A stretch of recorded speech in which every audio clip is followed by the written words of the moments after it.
दोस्तों कुछ दिनों से एक टर्म बहुत ही पॉपुलर हो रहा है, वो है शॉर्ट स्क्वीज। शॉर्ट स्क्वीज क्या है और उसकी वजह से कुछ अमेरिकन कंपनी के शेयर जैसे गेमस्टॉप और एएमसी एंटरटेनमेंट के प्राइस में एकदम से ही ऐसा राइज आ गया कि कोई सपनों में भी सोच नहीं सकता था। गेमस्टॉप कंपनी का प्राइस था वो 130% रेज हो गया और उसका जो प्राइस था वो $345 पर शेयर हो गया। इसी तरह से एक और अमेरिकन कंपनी एएमसी एंटरटेनमेंट के स्टॉक भी 30% राइज कर गया और ये पूरा चेंज सिर्फ 10 ही ट्रेडिंग सेशन में हुआ है। और तब हुआ है कि जब डाउ जोन्स नीचे गया है और पूरी दुनिया के मार्केट नीचे गया है, क्योंकि उस यूएस फेडरल रिजर्व ने अपने इंटरेस्ट रेट अनचेंज रखे हैं। तो क्या है ये शॉर्ट स्क्वीज, जिसकी वजह से बड़े बड़े हेड्स फंड मैनेजर प्रेशर में आ गए और डे ट्रेडर ने ऐसा क्या चमत्कार कर दिया कि बड़े फाइनेंशियल एक्सपर्ट हार मान गए उनके सामने। और सबसे बड़ी बात जो है कि जैसा अमेरिका में हुआ है वैसा क्या इंडियन स्टॉक मार्केट में भी हो सकता है? क्या डे ट्रेडर्स का कंबाइंड पावर फंड मैनेजर्स को गिरा सकता है और कोई भी स्टॉक को ऐसे ही फ्लक्चुएट कर सकता है? आज के इस वीडियो में मैं इसी के बारे में आपको बताऊंगा और पूरा वीडियो देखिए और चैनल को सब्सक्राइब कीजिए। और अगर आप शेयर मार्केट में ट्रेडिंग करना चाहते हैं तो आप डिस्क्रिप्शन बॉक्स में दिए गए लिंक पर ऊपर क्लिक कीजिए और फ्री में डीमैट अकाउंट ओपन कीजिए। अब बात करते हैं हेड्स मैनेजर जो होते हैं और शॉर्ट सेलिंग का। अब सीधी भाषा में बात किया जाए कि हेड्स फंड्स ऑल्टरनेटिव फंड है जो हाई रिस्क के लिए पैसे इन्वेस्ट करते हैं। तो सबसे बड़ा इम्पोर्टेंट टर्म है हेड्स फंड क्या है, तो उसी के बारे में हमने डिस्कस किया।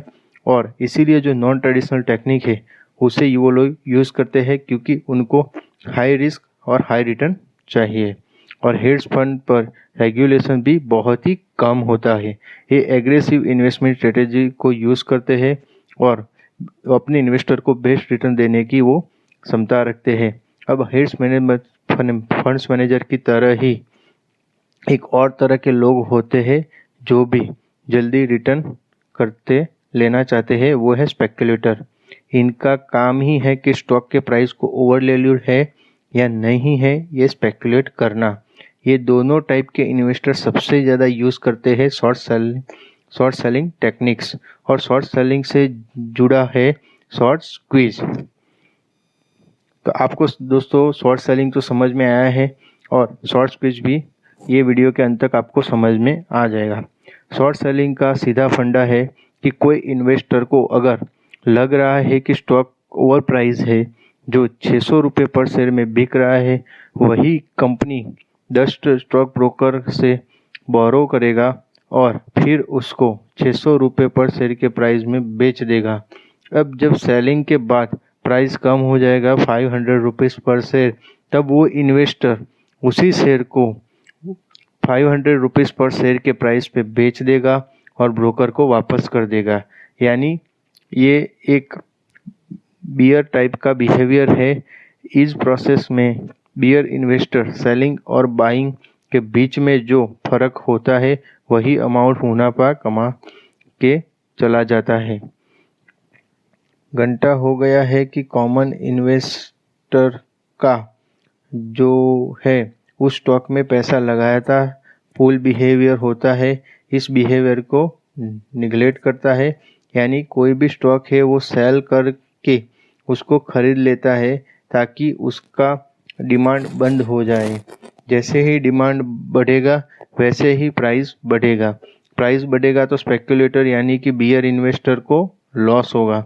शॉर्ट सेलिंग में लॉस का कोई लिमिट नहीं है या पूरा पैसा लॉस हो सकता है। अगर प्राइस राइज कर गया तो इसको रोकने के लिए बियर इन्वेस्टर भी उसी स्टॉक को खरीदेगा ताकि उसका लॉस मिनिमाइज हो सकता है। और यही प्रोसेस बोलते हैं शॉर्ट स्क्वीज, यानी चाल उल्टा पड़ जाना। स्पेक्युलेटर यानी बियर इन्वेस्टर जो है स्टॉक के नीचे जाएगा लेकिन हेड्स फंड मैनेजर ने और इंट्राडे ट्रेडर ने मिलकर अगर स्टॉक को डिमांड को बढ़ा दिया तो वो स्टॉक फिर से ऊपर चला जाएगा और शॉर्ट सेलिंग की जगह शॉर्ट स्क्वीज हो जाएगा। यही हुआ है गेमस्टॉप और एएमसी एंटरटेनमेंट के मामले में।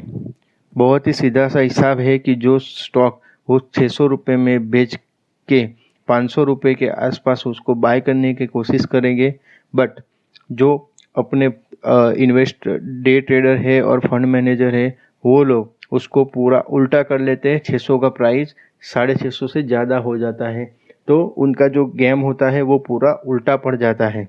और यही जो फंडा हुआ है गेमस्टॉप और एएमसी एंटरटेनमेंट में। शॉर्ट स्क्वीज क्या है? अगर कोई भी स्पेक्युलेटर का इन्वेस्टमेंट कंपनी का पोजीशन कोई भी स्टॉक में एक थ्रेशोल्ड के ऊपर चला जाता है तो फिर उसको डिक्लेरेशन देना पड़ता है जो पब्लिक डोमेन में रखता है, यानी कोई भी इंफॉर्मेशन को एक्सेस कर सकता है। शॉर्ट सेल करने वाले कंपनी ने जब गेमस्टॉप एंड एएमसी एंटरटेनमेंट में अपना पोजीशन लिया और उनका जो लिमिट से ऊपर चला गया तो वो इंफॉर्मेशन पब्लिक डोमेन में आ गया और इसी के बाद पब्लिक मैसेजिंग फोरम रेडिट पे ये पोस्ट गया कि शॉर्ट सेलर ने एएमसी एंटरटेनमेंट और गेमस्टॉप में अपना शॉर्ट सेल का पोजीशन लिया है। ये न्यूज़ बाहर आते ही डे ट्रेडर ने एक साथ मिलकर इन दोनों स्टॉक में पोजीशन लेना शुरू कर दिया ताकि उसका डिमांड बढ़े। ऐसे करते ही स्टॉक प्राइस बढ़ने लगे और शॉर्ट सेलर भी अपना लॉस मिनिमाइज करने के लिए शेयर को खरीदा और इस तरीके से डे ट्रेडर या रॉबिनहुड ट्रेडर की वजह से ही शॉर्ट सेलर का प्लान उल्टा पड़ गया और इस शेयर को नीचे जाना था वो ऊपर चला गया। इसी वजह से ये स्टॉक मार्केट में ये बड़ा उलटफेर हो गया जब वर्ल्ड के मार्केट डाउन थे और ये दो स्टॉक बहुत ही अच्छा राइज कर रहे थे। सवाल ये है कि इंडियन स्टॉक मार्केट में भी ऐसा हो सकता है क्या? इसका जवाब इतना आसान नहीं है क्योंकि रेडिट में पोस्ट के बाद जो केस यूएस में हुआ है उसके लिए बहुत पैसा ज़रूरी है और इतना पैसा हमारा जो स्टॉक मार्केट है वो एफआईआई और बाकी विदेशी संस्थाओं के ऊपर भी काफ़ी डिपेंडेंट है।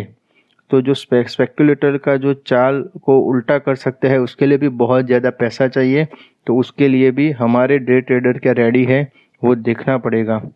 और जब से ये वेब सीरीज़ आया है स्कैम 92 के नाम से, ये यानी इंडिया के सिस्टम के खिलाफ या एग्जिस्टिंग पावरफुल इन्वेस्टर का अगेंस्ट में डिसीजन लेना बहुत ही मुश्किल काम है, लेकिन कह नहीं सकते कि आने वाले दिनों में भी शायद ऐसा कुछ इंडियन स्टॉक मार्केट में भी हो जाए दोस्तों, क्योंकि मार्केट में कुछ भी हो सकता है। आशा करते हैं दोस्तों आपको हमारा वीडियो पसंद आया होगा। पसंद आया है तो लाइक कीजिए, शेयर कीजिए, सब्सक्राइब कीजिए। थैंक यू वेरी मच दोस्तों।